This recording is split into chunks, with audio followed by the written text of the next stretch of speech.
It was a $5 billion promise, one meant to secure an entire region's future. A mega project designed to finally bring water security to South Australia and, at the same time, ignite a green hydrogen revolution. This wasn't just about pipes and water, it was sold as the lifeblood of a new, sustainable industrial heartland that would create thousands of jobs and generate billions for the economy. But that promise is now broken. The project's biggest backers have just walked away, leaving its future in ruins and the region's water supply hanging by a thread. The grand vision has collided with a brutal reality, and a $5 billion question now hangs over the driest state in Australia. How did it all go so spectacularly wrong? To really get why this collapse is so devastating, you first have to understand the dream. And that dream was born from a very harsh reality. South Australia is the driest state on the driest inhabited continent on Earth. For its northern regions, water isn't just a resource, it's the absolute limit on life in industry. For decades, the area has relied on two main sources, the Great Artesian Basin and the River Murray. But neither is infinite. The Great Artesian Basin, a huge underground reservoir, is basically ancient, non-renewable water that's already under immense stress from mining and farming. And the River Murray, it's notoriously overused and at the mercy of brutal droughts and climate change. Relying on them for future growth isn't just risky, it's completely unsustainable. The Northern Water Project was supposed to be the answer to this massive problem. The vision was incredibly ambitious. It wasn't just about providing water. It was about bankrolling a total economic transformation. The South Australian government painted a picture of a future where the state becomes a global leader in decarbonization. This new water would unlock huge deposits of copper, a mineral the world desperately needs for the transition to renewable energy. And it would fuel a brand new green hydrogen and green iron industry, turning the Spencer Gulf into a global hub for clean energy. The numbers they threw around were staggering. A projected $5 billion in annual economic benefits and around 4,000 permanent jobs. This wasn't just another infrastructure project. It was sold as a down payment on state prosperity. It was a promise to turn a parched, dry landscape into a powerhouse of green industry, locking in the region's economy for generations. For a state that's always struggled with its geography and climate, this was a bold, expensive bet on a future free from the fear of drought. So what exactly was this $5 billion behemoth? The plan, called the Northern Water Project, was as massive in scale as it was in ambition. The heart of it was a state-of-the-art seawater desalination plant, capable of churning out a mind-boggling 260 megaliters of fresh water every single day. To give you some perspective, that's enough to fill over 100 Olympic-sized swimming pools daily. The plant would be built somewhere on the Spencer Gulf, with two main sites being looked at, Cape Hardy and Mulakwana Station. It would use reverse osmosis, a proven, though very energy-intensive, technology that forces seawater through membranes to remove the salt. The idea was to power the whole thing with renewable energy, tapping into South Australia's world-class wind and solar farms. But making the water was only half the job. The other major piece of the puzzle was a massive 600-kilometer pipeline. This steel artery would pump that desalinated water from the coast deep into the state's arid far north, servicing key industrial hubs like Whyalla and Port Augusta and critical mining operations like Olympic Dam. This grand design was supposed to serve a whole range of customers. The main customer, and the real driver behind the project, was the mining giant BHP, which needs enormous amounts of water for its copper mines. Then you had the pioneers of the new green economy, hydrogen producers like Fortescue and Origin Energy, who needed that water for their planned Port Bonithon hydrogen hub. And beyond the industrial giants, the water was also meant to support local farmers, defense sites, and the small communities scattered across this vast landscape. It was set up as a multi-user system, a public-private partnership where the government builds the gear and industry pays for the water. A neat, self-sustaining solution to the region's water crisis. Or so it seemed. On the surface, everything looked like it was full steam ahead. In early 2024, the South Australian government held a big press conference, flanked by executives from some of Australia's biggest companies. They announced a landmark agreement to co-fund the next stage of planning, a crucial step before the final investment decision, scheduled for 2026. The key players were the state government, mining titan BHP, and two energy heavyweights, Fortescue Energy and Origin Energy. Together, They were chipping in on a feasibility study costing around $200 million. It was a powerful show of unity. The premier even declared that the only thing missing for South Australia's green industrial revolution was water, and this project was the solution. But even as they were shaking hands for the cameras, the ground was already shifting. The first obvious crack was the sheer cost and complexity. A $5 billion price tag is huge, and mega projects like this are famous for budget blowouts. There were still big questions that needed answers, like the final location for the desalination plant, which was proving to be a tricky decision. Environmental groups were worried about the impact of salty brine discharge on the Spencer Gulf's unique marine life, especially the iconic giant Australian cuttlefish. The project's entire financial model was also built like a house of cards. It depended on a small handful of very large industrial customers to cover the massive cost. While BHP's need for water was obvious and immediate, the demand from the other partners, Fortescue and Origin, was tied to something far more speculative: the future of green hydrogen.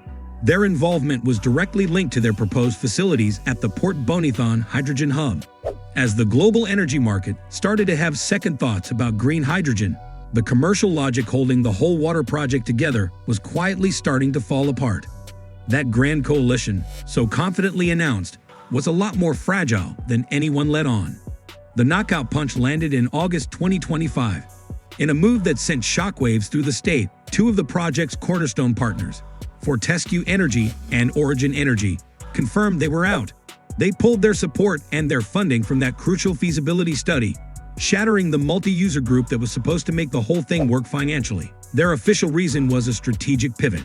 Both companies announced they were backing away from their green hydrogen investment plans in the region, specifically the ones at the Port Bonithon Hydrogen Hub.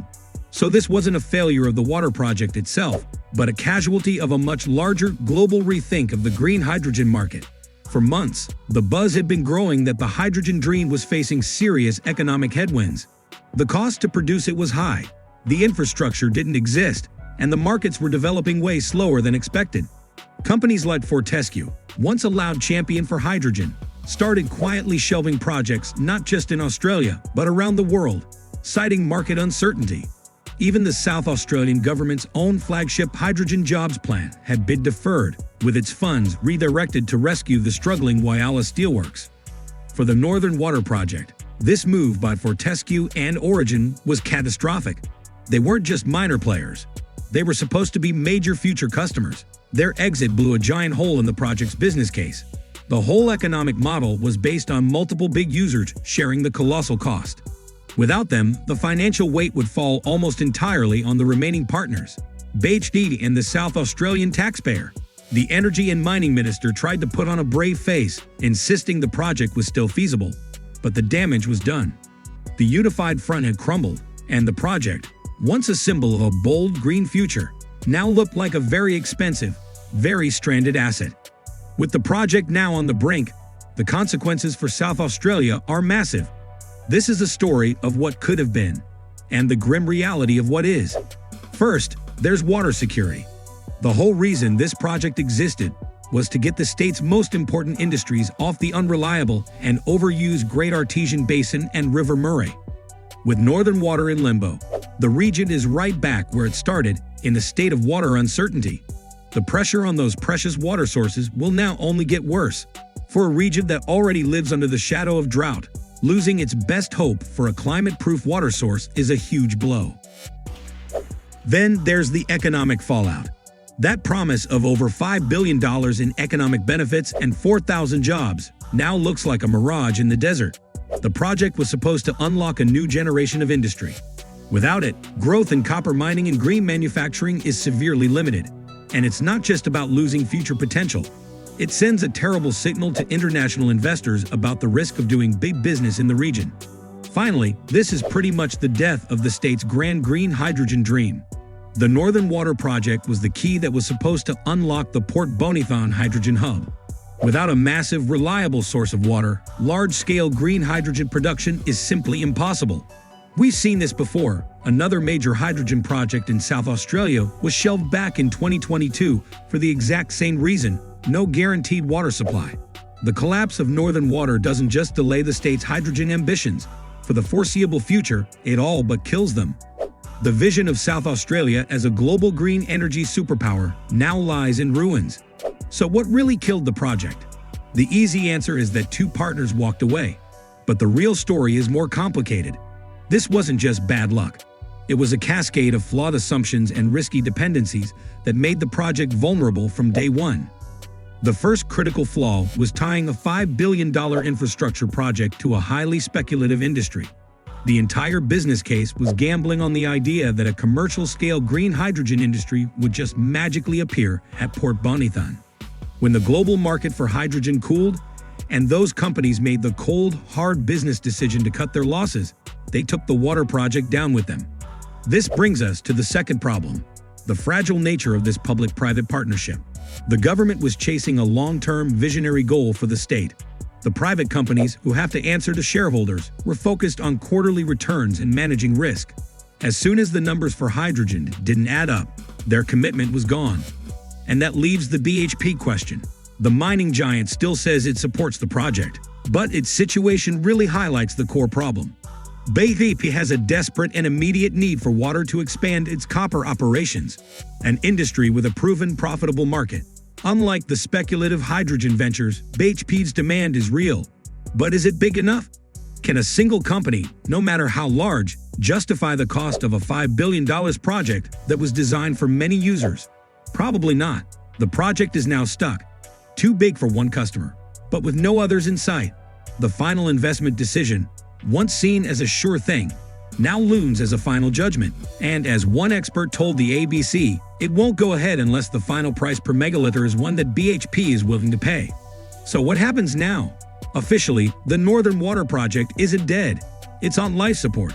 The South Australian government insists the project is still feasible and that it will look for new partners to fill the void. The final investment decision is still technically on the books for mid-2026, but without new, major customers, it's almost impossible to see how it can go ahead in its current form. The state is now caught between a rock and a dry place. Does it double down, pouring more taxpayer money into a project with a deeply flawed business case, hoping to attract new investors? Or does it go back to the drawing board and look for smaller, more targeted solutions to the water crisis? There are no easy answers. The collapse of Australia's $5 billion water project is a powerful cautionary tale. It's a story about the danger of hitching a nation-building project to a speculative and volatile market. And it reminds us of a fundamental truth. On a continent as dry as Australia, water is the ultimate currency. Without it, even the grandest visions for a green, prosperous future can wither and die on the vine. For the people of northern South Australia, the promise of water security has once again evaporated, and they are left waiting, as they always have, for rain. The collapse of this project raises huge questions about how we plan for the future. What do you think was the biggest factor here? Was the government putting too many eggs in the speculative hydrogen basket, or were the companies right to pull the plug when they did? Let us know what you think in the comments below.